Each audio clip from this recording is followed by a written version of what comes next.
15세기에 신성 로마 제국의 황제로 군림했던 프레드릭 대왕이라는 분이 있습니다. 막강한 권력과 또 부귀영화와 신하들과 또 국민들을 거느렸던 절대 권력자입니다.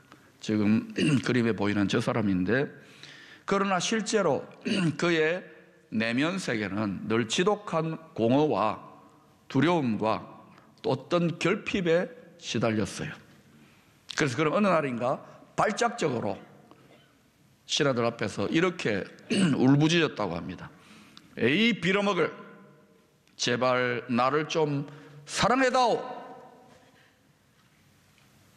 여러분, 참 이해하기 힘든 말이지만 이것은 가장 깊은 곳에 있는 우리 인간의 깊은 근원적인 욕구를 표출했던 울부짖음이요 절규였던 것입니다. 여러분, 저와 여러분은 지금 멀쩡하게 단정하게 예배 잘 드리고 있는 것 같지만 저와 여러분 속에도 이러한 근원적인 사랑의 결핍에 대한 절규가 있지 않습니까? 특히 이렇게 연말 연시가 되면은 멀쩡하게 가족이 있고 사랑하는 성도들인데도 뭔가 마음 한쪽 끝에 시려지고 괜시리 눈물이 나려고 하고, 내가 뭘 위해 이렇게 열심히 살아가고 있나는 느낌이 사무치는 고독감. 껌 중에 최고의 껌은 고독이라는 껌. 그런 여러분 마음 들 때 없습니까? 또 특별히 요즘 나홀로 집에 족이 많잖아요. 혼자 사시는 분들, 독거 하시는 분들, 이렇게 사람 많은 곳에 있다가 집에 들어가면 썰렁하지요. 뭔가 결핍을 느껴요. 사랑의 결핍입니다. 우리 안에서 존재하고 있습니다. 자, 그런 의미에서 여러분 잠깐 여러분 속에 있는 그 결핍을 고백하고 외칠 수 있는 시간을 드리겠습니다. 한번 저를 따라 하십시다. 제발 좀 나를 사랑해다오. 더 큰 소리에 그래가 풀리겠어요. 시작. 제발 좀 나를 사랑해다오. 아이, 타이밍이 안 맞았어요. 제가 하고 나서 여러분 하라고요. 제발 좀 나를 사랑해다오. 알아들었습니다. 우리가 다 그래요. 그래서 제가 목회하고 성도들 상담하고 때로는 뭐 처방도 내려주고 야단도 쳐보고 뭐 이래 하지만 결국 가만히 묵상해 보면 다 사랑받고 싶은 거예요. 목사를 통해 하나님의 사랑을, 설교도 마찬가지 이런저런 소리 하지만 잘 안 듣습니다. 결국은 뭐예요? 사랑 확인하고 싶은 거예요. 내가 이렇게 헤매고 이렇게 사는데도 하나님 나를 사랑하십니까, 목사님? 그거 듣고 싶어 하는 것 같아요. 마태복음 24장 12절에 주님께서 다시 오실 때에 두드러진 현상 중에 하나를 이렇게 말씀하십니다. 불법이 성함으로 많은 사람의 사랑이 식어지리라. 불법은 뭡니까? 또 합법은 뭡니까? 불법이란 것은 하나님의 법, 말씀의 법을 불순종하고 대적하는 일들이 많아질 것이라고 합니다. 여러분 분명히 조금이라도 이 세상이 돌아가는 것, 한국 사회가 돌아가는 것에 관심 있는 성도들은 10년 전, 20년 전하고 이 세상이 하나님의 말씀의 법, 신앙의 법에 거꾸로 반대로 불순종하는 방향으로 열심히 달려가려고 하는 압력과 저항을 많이 느낄 것입니다. 저는 아무래도 교회 지도자다 보니까 그런 문제에 대해서 더 예민해요. 왜? 교회를 지키고 성도들의 신앙을 지켜내야 되니까. 불법이 성하고 있어요.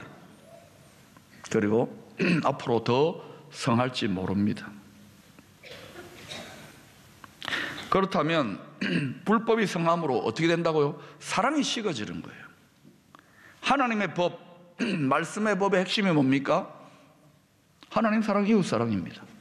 성경 다 압축해가지고 딱 한 단어로 요약하라 그러면 사랑입니다.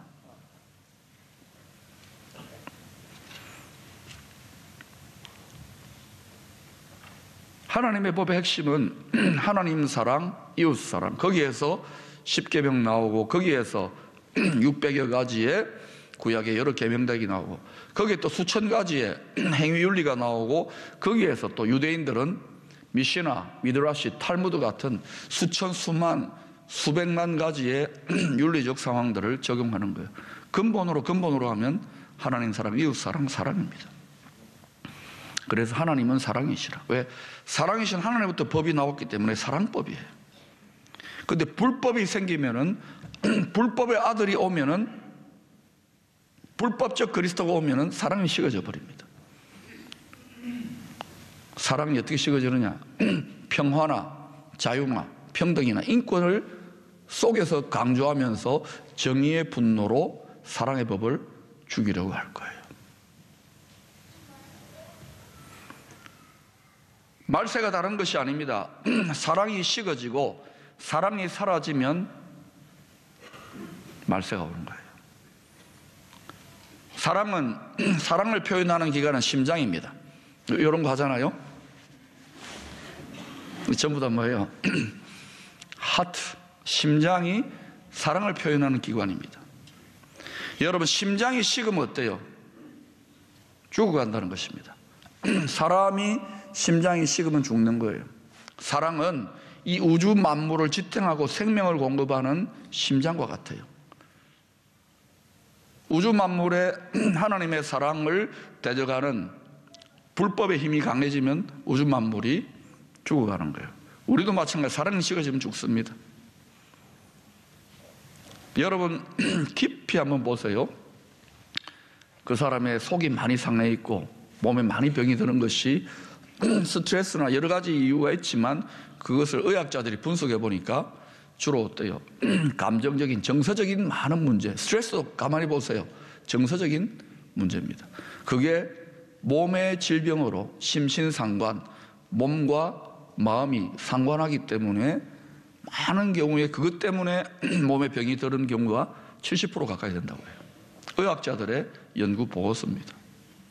그걸 더 깊이 들어가 보면 충만한 사랑을 누리고 충분히 사랑 안에 만족하고 행복하지 못하기 때문에, 고통하기 때문에, 불법이 있기 때문에 그래요. 이러한 때에 하나님의 말씀의 법, 사랑의 법을 맡은 사랑이신 하나님을 믿는 교회와 성도들은 어떻게 살아가야 할까요? 세상이 다 사랑이 식어져 갈 때에, 냉랭하게 될 때에, 싸늘하게 될 때에 우리 또한 냉랭하게 냉기가 도는 교회 신앙생활을 해야 될까요? 이때 우리는 오히려 세상을 역류해야 됩니다. 더욱더 뜨겁게 사랑해야 하는 거예요.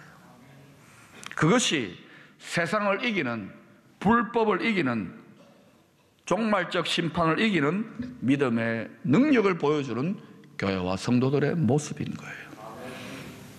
뭐 은사가 대단해지고 뭐 천국을 왔다 갔다 하고 천사들 보고 이게 중요한 거 아닙니다. 실체는 사랑이에요, 사랑. 그래서 사도 베드로는 베드로 전서 4장 7절 8절에서 이렇게 권면하고 있습니다. 여러분이 큰 소리로 읽어보십시다. 시작. 만물의 마지막이 가까웠으니 그러므로 너희는 정신을 차리고 근신하여 기도하라. 무엇보다도 뜨겁게 서로 사랑할지니 사랑은 허다한 죄를 덮느니라. 그런데 사도 요한이 오늘 말씀 16절을 통해서 저와 여러분에게 놀라운 사실을 증거합니다. 하나님이 우리를 사랑하시는 사랑을 우리가 알고 알았다고 합니다. 알고 믿었노니 하나님은 사랑이시라. 사랑 안에 거하는 자는 하나님 안에 거하고 하나님도 그의 안에 거하시느니라. 자, 여기에서 하나님을 알고 믿었다고 하는데 여러분, 자, 우리가 예수를 믿게 될 때, 처음 예수 믿었을 때 여러분 다 알았습니까? 몰랐잖아요. 그냥 믿은 거예요. 모험을 한 겁니다. 일종의 투기를 한 거예요. 투자를 한 거예요. 그런데 점점 알아가니까 이게 정말 진리구나, 이게 정말 구원이구나. 그래서 처음에는 좀 맹목적으로 믿어요. 잘 모르고 믿어요. 알아도 아주 초보적인 지식으로. 예수님이 네 때문에 십자가에 못 박혀 찔리가 죽었다 아이가, 요 정도입니다. 그런데 점점 알아가면 깨달음이 깊어지면 믿음이 깊어지는, 믿음이 단단해지는 거예요. 그래서 알자, 힘써 여호와, 예수와 하나님의 구원의 복음을 알아야 되는 거예요. 여러분 얼마나 압니까?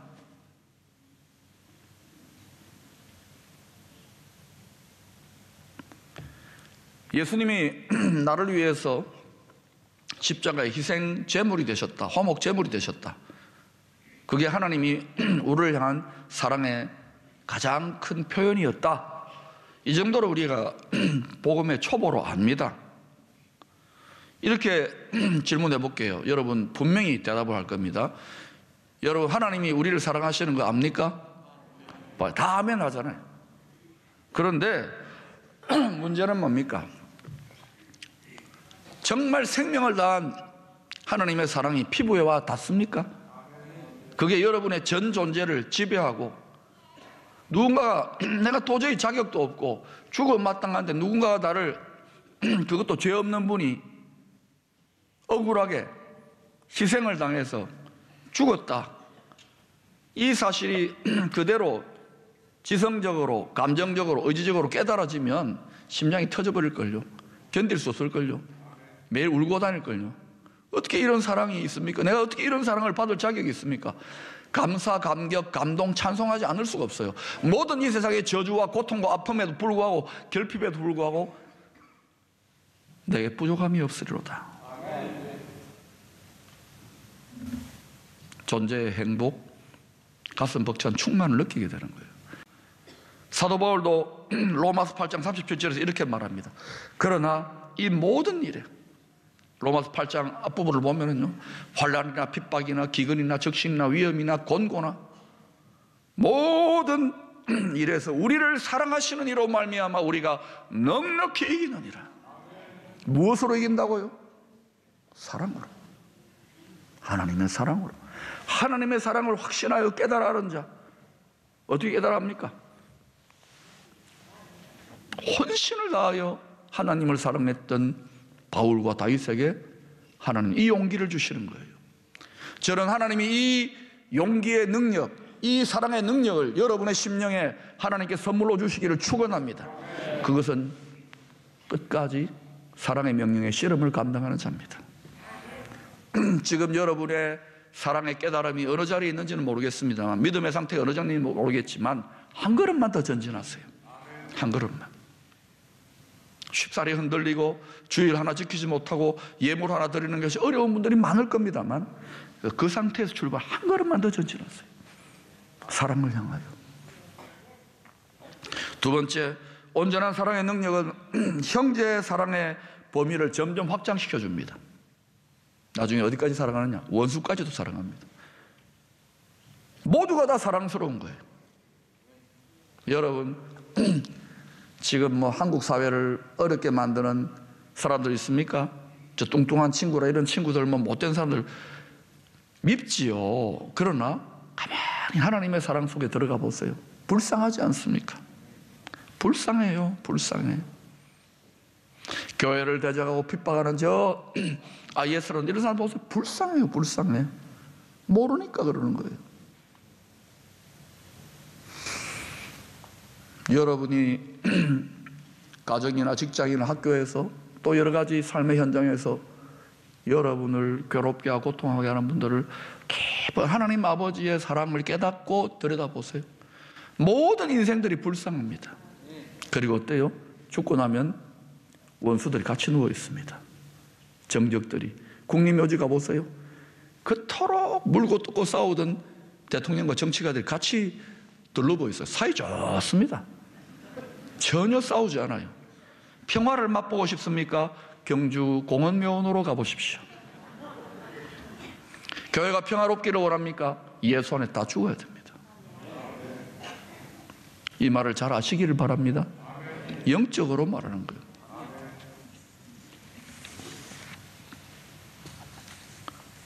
원수까지도 어떻게 사랑합니까?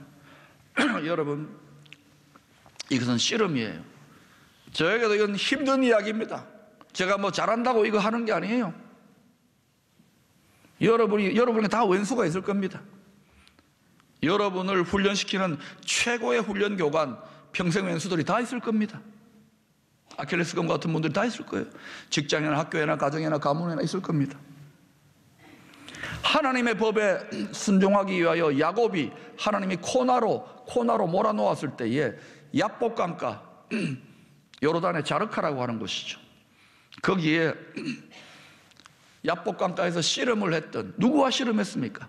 하나님의 사자 예수 그리스도와 씨름했더니, 씨름하고 난 다음에 자기가 그 씨름하는 대상의 얼굴을 보니까 그분이 브니엘, 하나님인 거예요.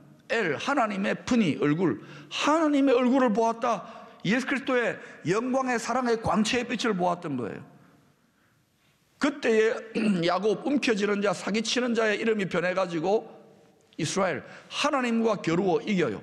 심판하려고 하는 하나님의 심판의 저주를 돌이켜서 하나님의 긍휼로 바뀌어서 하나님 이겨버리고 사람을 이겨버려요. 세상을 이겨요. 이 세상을 심판하려는 하나님, 이 세상에 우리를 대적하는 모든 자들을 이기는 하나님과 사람으로 겨루어 이기는 이스라엘이라는 이름을 받게 돼요. 그때에 하나님이 몸에다가 새겨 넣습니다. 이 교훈을. 환도뼈를 어그러뜨리잖아요. 쩔뚝쩔뚝거립니다. 자기의 자존심과 존재, 힘의 근원인데 쩔뚝쩔뚝거리는데 그때 형 에서의 400명의 군사들이 칼을 빼들고 동생 야곱을 죽이러 옵니다. 분노에 차가지고.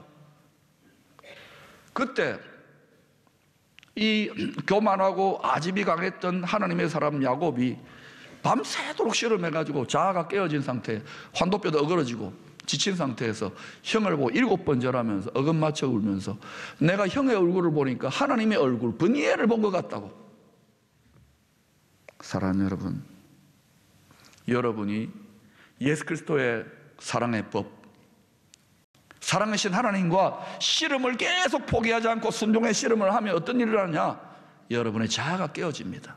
여러분의 못난 인격이 깨어져요. 여러분의 사랑에 무능한 능력이 깨어져요. 그리고 그때 하나님의 사랑이 부어지면서 심판의 징벌이 넘어가고 하나님을 화목케 하는 능력이 풀어져요. 남과 북의 통일도 브니엘, 하나님의 얼굴을 보는 자리까지, 우리의 자아의 환도뼈가 깨어지는 자리까지, 원수를 사랑하는 자리까지 나아가지 않고 어떻게 가능합니까?